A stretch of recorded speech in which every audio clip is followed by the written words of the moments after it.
Hi, this is Ranger Pete, and I'm at the Fredericksburg City Docks, where on December 11, 1862, Barksdale's brigade contested Union attempts to cross the Rappahannock River. The 17th Mississippi Regiment was positioned near here in rifle pits and buildings along the riverbank. Among the ranks of that unit were two brothers, Ezekiel and Joseph Miller, who along with their older brother William had all enlisted together shortly after the war began.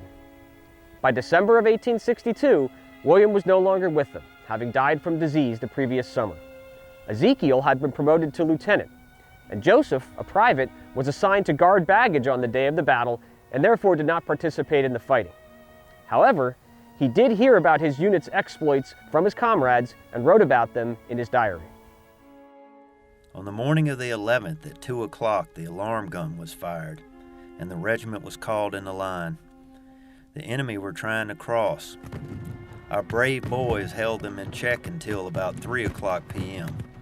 Our company was in a very exposed position. At 6 o'clock, EP was wounded and the order was given to retreat about the same time. Some of the boys saw him after he was wounded. Jones, who was one of them, was last to leave EP. He said EP was wounded first in the arm by a shot. He got up to leave the field when just as he was climbing over a fence, a shot struck him on the thigh and broke every bone in it. He fell over the fence. Jones was lying near him. He told him to give him some water. Jones had none, nor didn't know where to get any.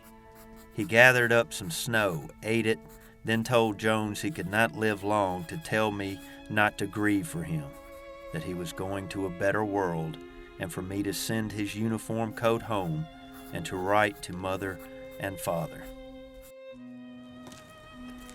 On the 18th, after the enemy were driven back across the river, I got permission and went to the battlefield where EP was last seen. I found his blanket and hat, also his coat. It was all shot to pieces. I never had such feelings in my life. A grave was close by, newly made, and written upon the headboard was, "Secesh, killed by the Yankees." He had gone, the brother with whom I had sported in childhood days.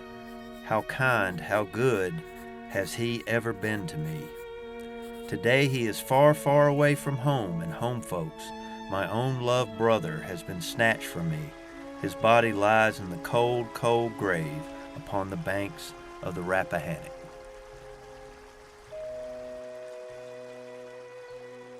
Lieutenant Miller's remains were later exhumed and reinterred at the Fredericksburg City Cemetery. Joseph Miller spent the rest of the winter in the city and was subsequently killed in action at the Second Battle of Fredericksburg on May 3, 1863. He is also buried in the Fredericksburg City Cemetery, where his grave lies just a few yards from that of his older brother.